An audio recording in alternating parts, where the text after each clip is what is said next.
This is indeed a proud and celebratory moment for these scholars, for their parents and teachers, and for the school. Founded in 1906, the Cum Laude Society stands for scholastic achievement of the highest order.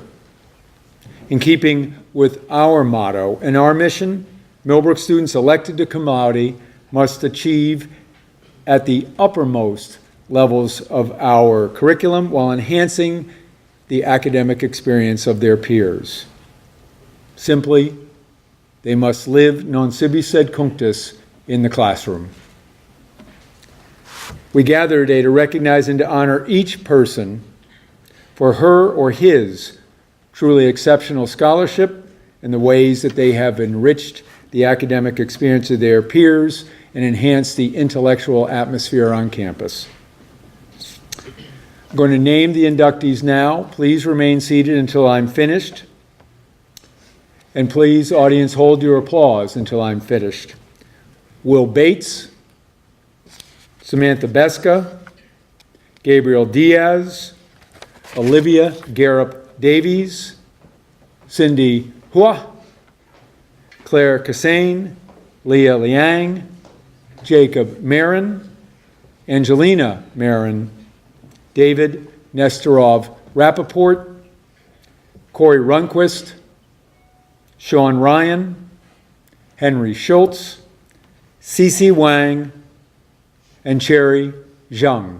Scholars, please come forward with your advisors.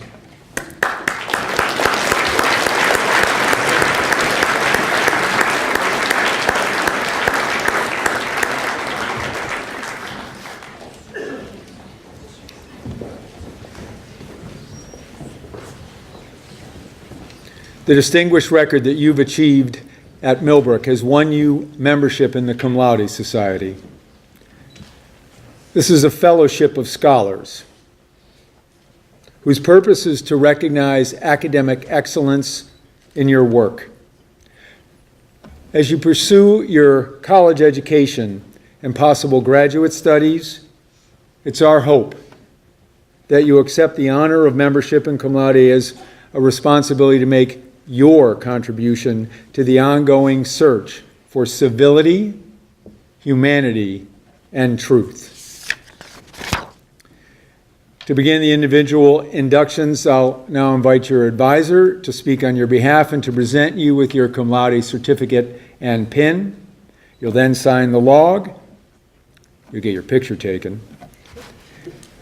And it's my pleasure to begin with Will Bates, and I'm his advisor.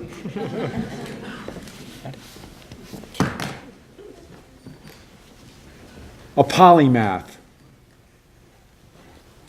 For those who might not be familiar with that word, polymath, I hope my description of Will help to define it for you.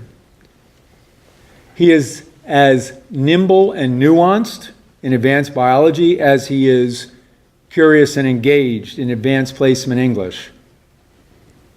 He is as enthusiastic and playful in French 5 as he is focused and determined in constitutional law. He describes math as a challenge, but he has made his way to AP Calculus AB. He's a creative powerhouse who commanded the stage in Dogfight and who is a 4-year member of Millbrook Singers. He might say that the visual arts are his real passion. Will's joy for learning so many things, as he's said to me, and his energy and determination as a young scholar have earned the admiration and appreciation of his teachers and his election to Cum Laude. Will, congratulations. So now you sign that.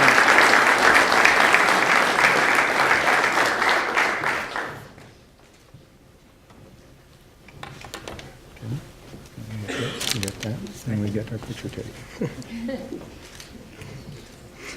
Good. Mr. Clisby?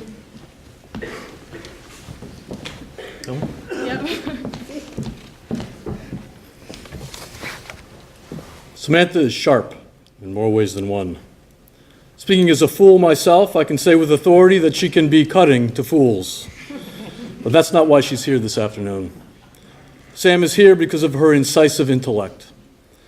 Her ideas emerge on the page fully formed, direct, precise, original.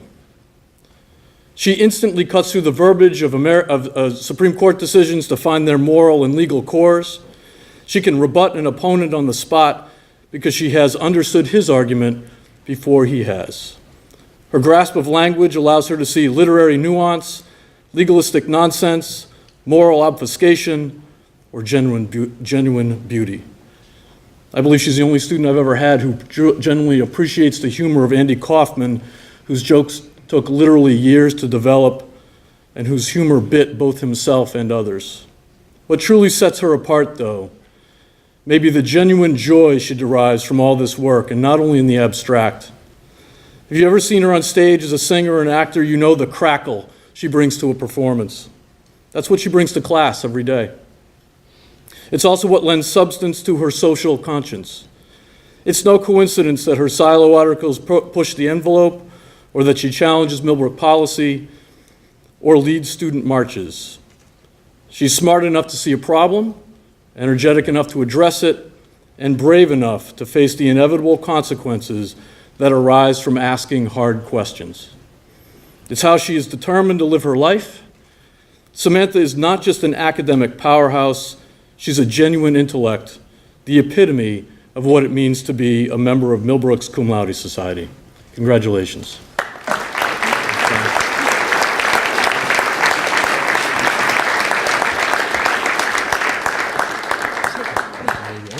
Nice work. Thank you. Mrs. Clisby?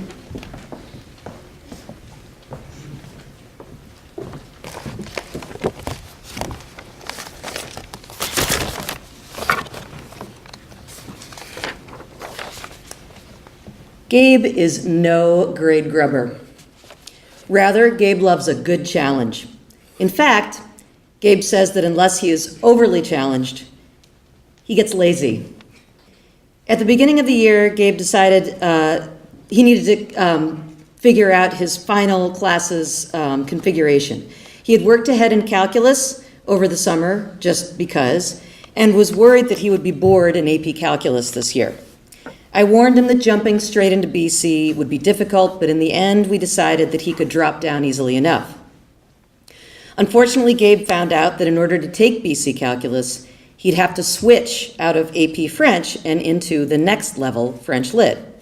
This was absurd and a dangerous way to start his senior year. I advised Gabe against taking on such a risky challenge, but he insisted. I was certain that after a week, he would be back in my calculus class where he belonged and back in the proper level of French. Only that never happened. He survived and has thrived in both classes. Gabe is academically generous. He prepares carefully for his classes so that his peers might benefit from questions that he raises and answers that he's able to provide.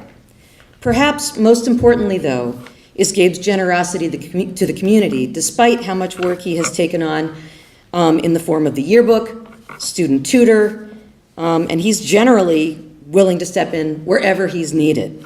He embodies non sibi sed cunctus while simultaneously performing at the highest level. Gabriel, it is my pleasure to welcome you into the Millbrook chapter of the Cum Laude Society.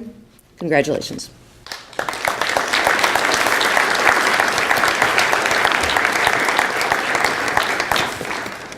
Leave this here. Thank you. Which one? This one? Yeah.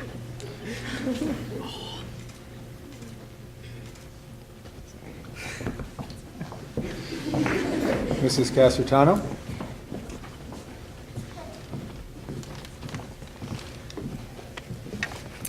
Determined, focused, engaged. These three words appear in virtually every comment which Olivia has received from her teachers over her 3 years at Millbrook. Olivia cares deeply about her schoolwork and takes great satisfaction and pride in being an honored student. Not one to shy away from a challenge, Olivia chose, this year in particular, a rigorous and diverse group of courses, which reflects her broad academic interests as well as her desire to plan ahead for her future studies in nutrition and dietetics. Olivia is not all about getting A's. She is motivated by a personal interest in a subject and finds great pleasure and a reward in the connections she is able to make with her own life and across various disciplines. The humanities is an area where Olivia particularly excels. She possesses strong critical thinking, reading, and writing skills, and is comfortable taking intellectual risks. Her insight and creativity bring an impressively original dimension to her work, whether it be an essay, a major paper, or a photography project. Olivia's participation in advanced math and science classes has informed her broader interest in health and nutrition. While Olivia's ambition has allowed her to successfully achieve high marks in the most advanced classes, she has not missed a step with her impact in the community as a 3-year member of girls varsity squash and captain of this year's team, which incidentally won the New England Championship, and as a 2-year peer counselor. Congratulations, Olivia, on being elected to the Cum Laude Society. It is a well-deserved honor and fitting culmination of the determination, focus, and engagement which has distinguished your Millbrook experience.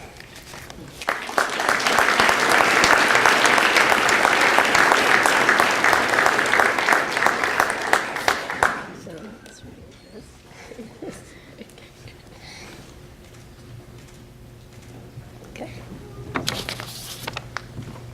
Mrs. Clisby?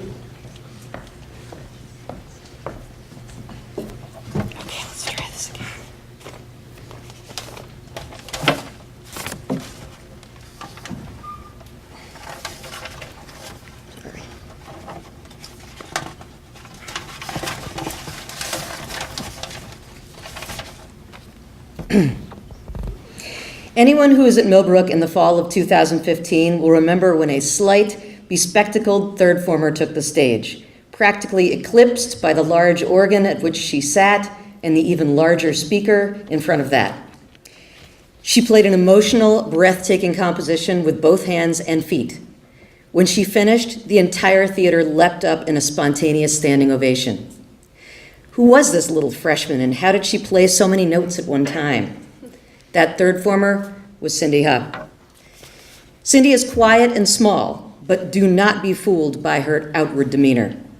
Cindy is a tremendous student, curious, passionate, and wildly creative. And if you hang around Cindy enough, she'll even zing you with a witty barb. Cindy is an extremely talented student, exhausting our math curriculum in her 5th form year and wringing our science program dry this year in independent science research. But Cindy's real passion seems to reside in art. Cindy's creativity knows no bounds, and it is also where she is most generous with her talents. Cindy spends countless hours producing artwork for her own purposes, but she will also drop just about anything else she's doing to help anyone who might need a poster or a program for a club or a performance. She recently took on a 7th course, digital music, and by all accounts quickly bent the medium to her will. Cindy, it is an honor to welcome you to the Millbrook chapter of the Cum Laude Society. Congratulations.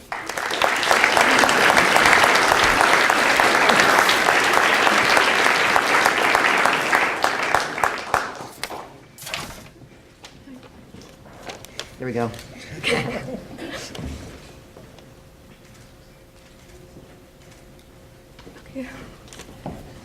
Mr. Clisby?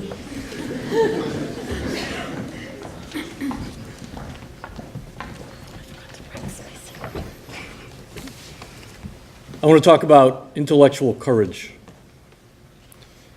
Part of it is the willingness to accept the most difficult challenge, to take the course just beyond your current skill set, to perform in public the piano piece you taught yourself, to hang upside down from silk cords, to write the paper on the most complex question.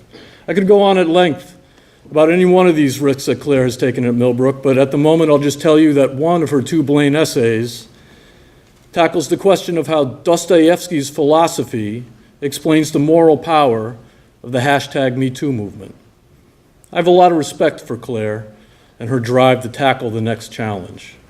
But what I truly admire about Claire is an even more important quality: her determination to do the right thing, especially when it's difficult. Claire takes her responsibility as a human to other humans very seriously. She holds us all to very high standards. She doesn't understand why one would not finish a job or help a person in need.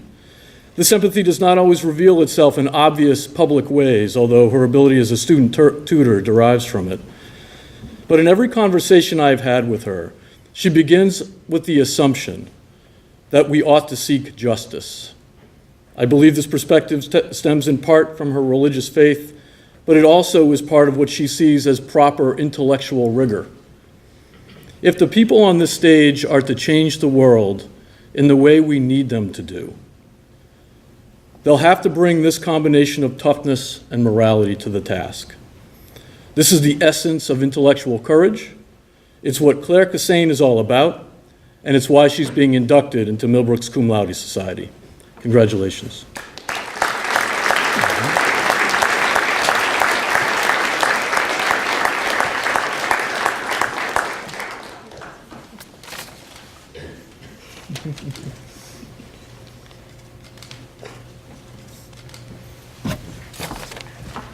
Ms. Clark?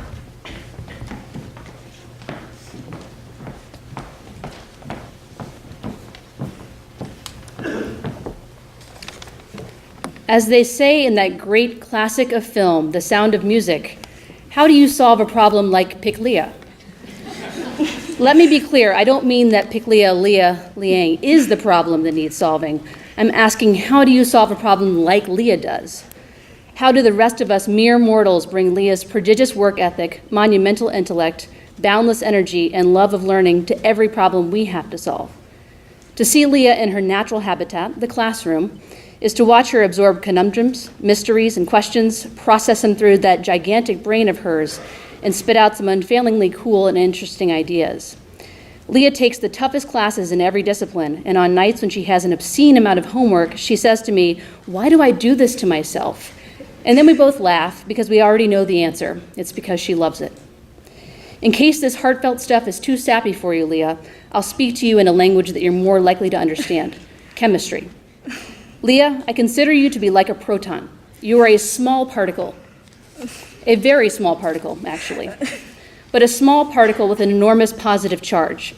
You have positively charged this campus since the minute you arrived 4 years ago when you were an even smaller particle. You find joy in difficult math problems, giggle when you make a nuanced connection in English class, and you don't even pretend to hide the absolute nerdiness that permeates your being. Someone should alert the health center because your energy and enthusiasm are totally contagious. And while that's true in the many areas of campus that you've influenced as a dorm leader, prefect, and athlete, it's especially true in the classroom. You bring vitality without pretentiousness to intellectual life on campus, and you're an amazing academic role model to all of us, even an old person like me. Your teachers call you fearless, inquisitive, engaging, and inspiring. I just call you Leah. Congratulations.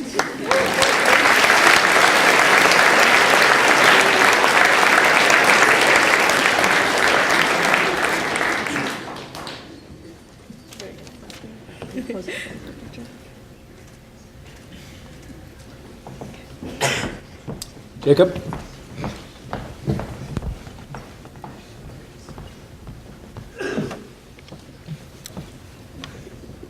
A stealth scholar. That's Jacob. He's so chill.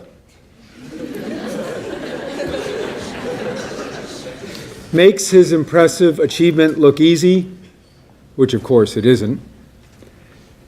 Jacob's effort to remain balanced has contributed substantially to his academic success because he allows himself to think, to look at a topic or question or problem, to actually think about it, to ponder it, to use his good brain to develop ideas and answers. In this way, he's begun to understand a central reality for us all: that the ways we use our mind will do more to shape the quality of our lives than anything else. And while chill, Jacob is indeed ambitious. He operates at the most demanding and creative levels of our curriculum. He makes films and writes articles. He recently gave a wonderfully reflective chapel talk. And he shares his abilities and his thoughts and ideas for our reaction, our response, our benefit. Thus, Jacob is a generous Stell Scholar who has earned every bit of the honor of his induction to Cum Laude. Congratulations.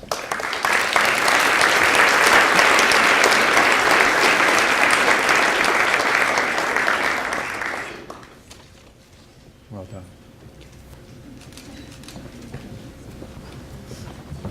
Ms. Bennett?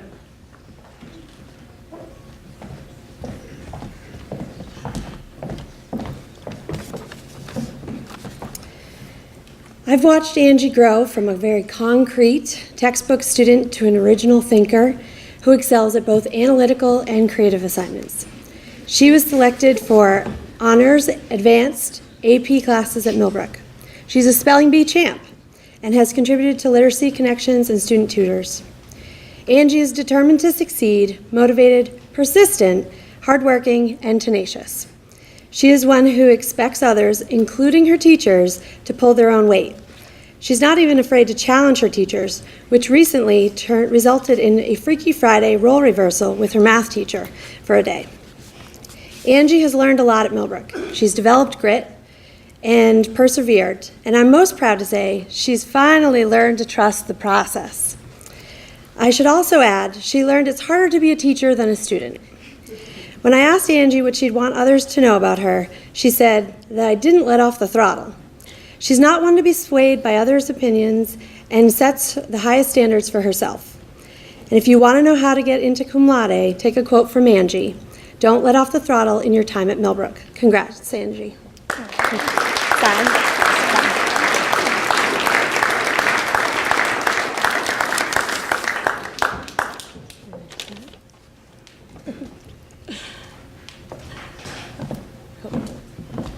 Mr. Hardy?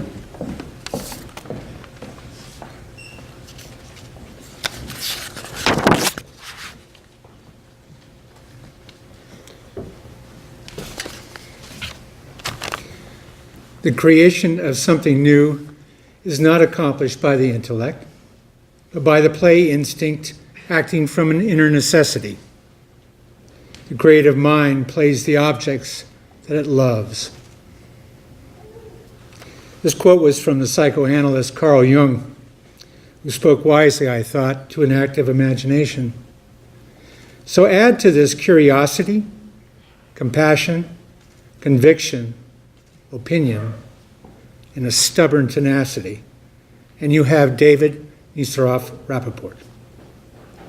Include a creative mind that fashions its own whimsical fantasy land, complete with imaginary language, fanciful creatures, and a self-examined character, and you have the larger-than-life David Nisarov Rappaport. David plays with the content of an inner necessity. He wrestles with daunting questions and improbable answers, and he wins at creating something new. It is out of this self-exploration that has been that driving force in his lively education that David has reached this point. And so congratulations to David on your introduction into the Cum Laude Society. You've worked hard at achieving your goal. May your enthusiasm for learning and your instinct for play always be something that continues to satiate your love of it all. Congratulations.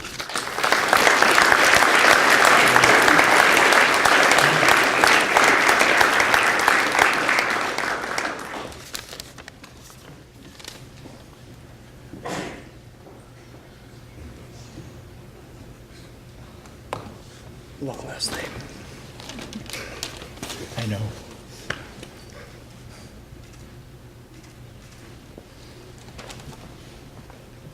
Mr. Powers?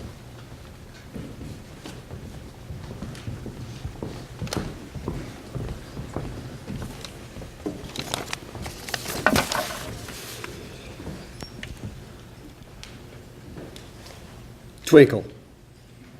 Yes, that's going to be the theme of this Cum Laude speech. Since I met Corey, I've noticed one thing that has always been consistent, and that is the twinkle in his eye when Corey learns something new, makes a connection, or has a previously held belief challenged by new information. I have seen that twinkle in all aspects of Corey's experience here, but especially in the classroom, and due to it, we have all benefited. I know from reading his comments over the years that his teachers feel the same way. Mr. Feidelson remarks that Corey is often heard saying, "Wait, doesn't that mean that?" Yet again, making connections. Everyone in the class knows that Corey has made a deep connection because he actually can't contain the twinkle in his eye. He pushes his classmates and his teachers to explore each topic more deeply. Corey is consistently the last one to leave the room, as you want so desperately to explore all the further implications from what he has just learned. And as we explore those while walking to a meal or athletics, I see it again, that twinkle of pure intellectual curiosity. It is no wonder that you will be inducted into Cum Laude, as you possess a key element of success in academics, a willingness to be amazed at all there is to know and do. Corey, I will miss seeing that twinkle in your eye next year. Congratulations.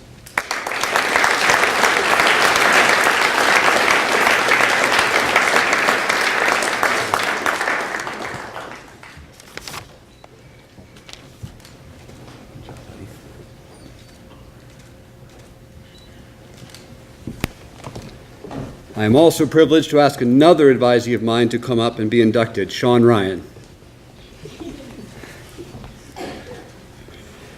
Sean Ryan is a most worthy inductee into the Cum Laude Society. From taking 7 classes his junior year to pushing himself in every discipline, Sean is not just an academic achiever, but an overachiever.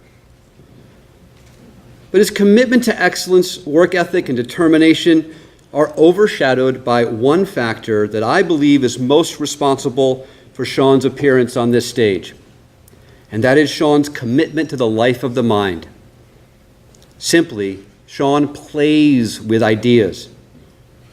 They are tangible things to him, things of substance and meaning. His AP English teacher, Mr. Zeiser, notes that Sean is inquisitive, energetic, and always willing to challenge himself and his classmates. In fact, it is this willingness to engage in the process of learning that sets Sean apart. School is not a separate sphere. It is the stuff of life, because it is so full of the ideas he loves. Whenever you find him, he is with others who love ideas. In the dining hall, in between the frequent bouts of laughter, Sean and his group of friends banter about the ideas from that day's classes, playing with them to test their strength, to test their validity. Or he is holding court during formal lunch with my advisee group. And I am not making this up. I once had 6 formers ask if they could skip my class to go watch him argue a moot court. Hardworking? You bet. But more important is the intrinsic reason for that hard work, Sean's love of the life of the mind. Congratulations, Sean. Well deserved.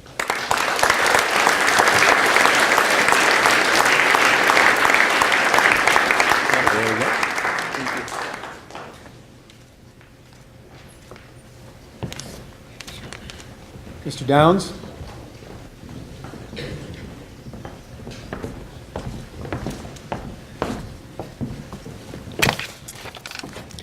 In Tables Turned, William Wordsworth wrote, "Sweet is the lore which nature brings, our meddling intellect misshapes the beauteous forms of things we murder to dissect."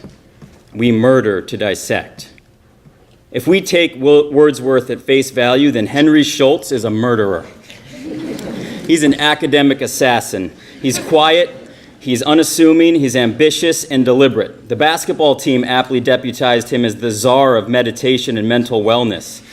Henry has been plotting his academic path through Millbrook since before he arrived, mapping his schedule, campaigning for sections of select teachers, setting goals of grades and achievements he would like to earn, including this very idea of the Cum Laude Society. My past and present advisees have poked fun at Henry because he's been kicking around Blaine essay ideas since the middle of his third form year. True to character, Henry is now submitting not one but two papers for the Blaine, one through cultural anthropology, balancing meat with veggies, the herbivore men's rejection of Japanese masculinity, and one through dissent in theory and practice entitled Fusion GPS, the journalists, not the op researchers. When school stops, Henry does not. Each summer while at Millbrook, Henry's attended the Great Book School to deepen his knowledge of canonical and contemporary literature. While our athletes hit the gym and our artists built portfolios, Henry fine-tuned his skills to read and write clearly, critically, persuasively, and effectively. I drove Henry and Aria Bowden to and from the Young Writers Conference at the end of their fourth form year, and we talked about writing, poetry, prose, fiction, nonfiction, mechanics, tropes, transitions for 4 consecutive hours. I have loved advising Henry. He has sellied in my office over achieving the impossible A on Clisby and Zeiser assignments. He has vented when he received a 3 effort grade because he's obviously a 1 or maybe a 2. And he has set ambitious academic goals, which now we're publicly celebrating. I cannot wait to hear what your intellectual pursuits are at college next year, Henry. And while I've never been quite sure about who is the advisor or advisee in our relationship, you or me, I'll take the liberty of sharing this observation and encouragement. You are a meddling intellect, an academic assassin, and as the played-out colloquialism goes, keep on killing it, my friend.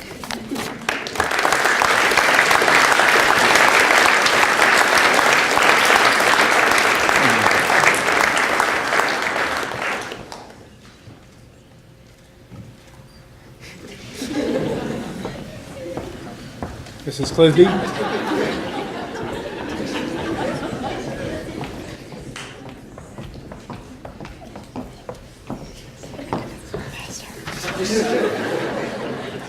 What's going on over there? What is going on over there?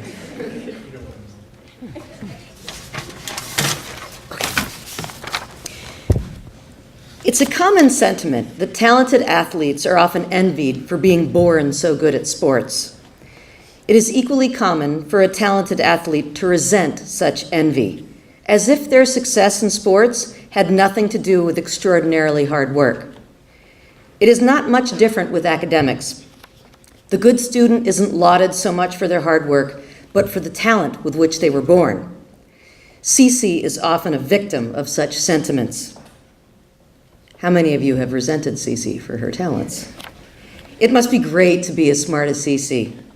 But the fact is that while Cece is undoubtedly talented, she works extremely hard for her straight A's, and she earns nothing but A's in the purest sense, except when they're polluted by pluses. She doesn't take easy courses, nor does she already know everything in advance of taking those courses. She just works really hard. Cece is generous and curious as well. She shared her academic prowess with classmates and fellow Millbrook students and tutors for the past 2 years, and as head of the gardening community service, she has taken her work into the academic realm, studying how plants might be grown indoors so that the farm might extend its season through the winter months.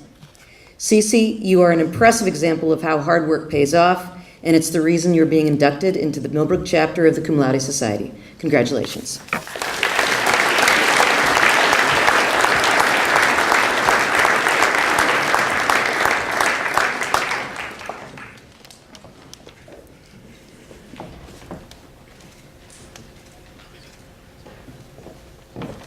Ms. McWright?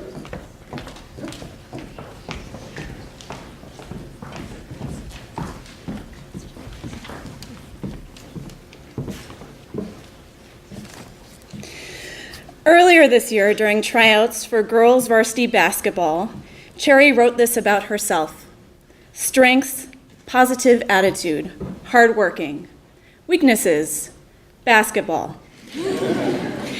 1 year ago, Cherry was sitting in the audience of Cum Laude, feeling rotten.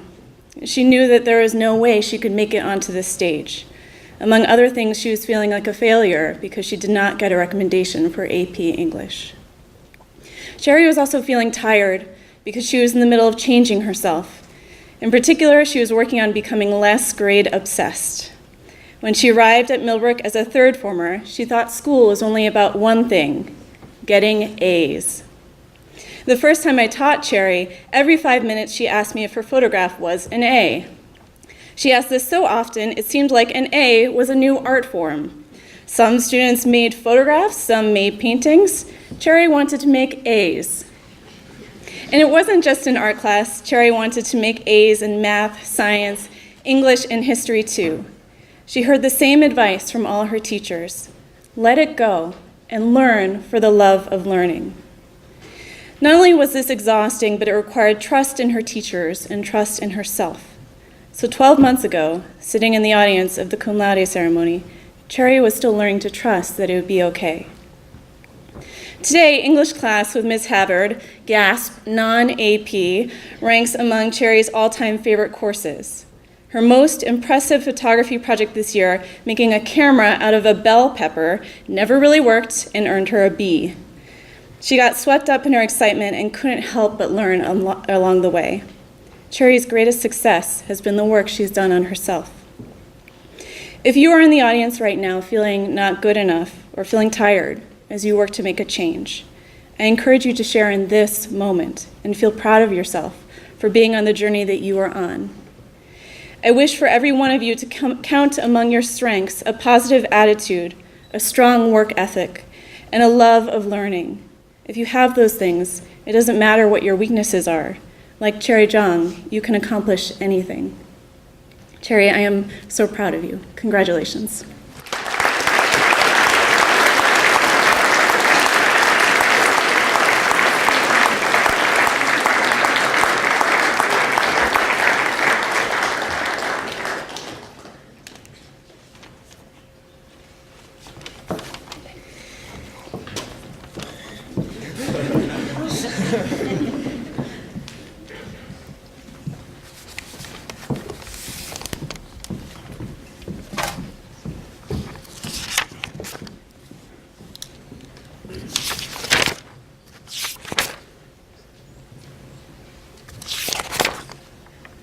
Will, Samantha, Gabriel, Olivia, Cindy, Claire, Leah, Jacob, Angie, David, Corey, Sean, Henry, Cece, and Cherry.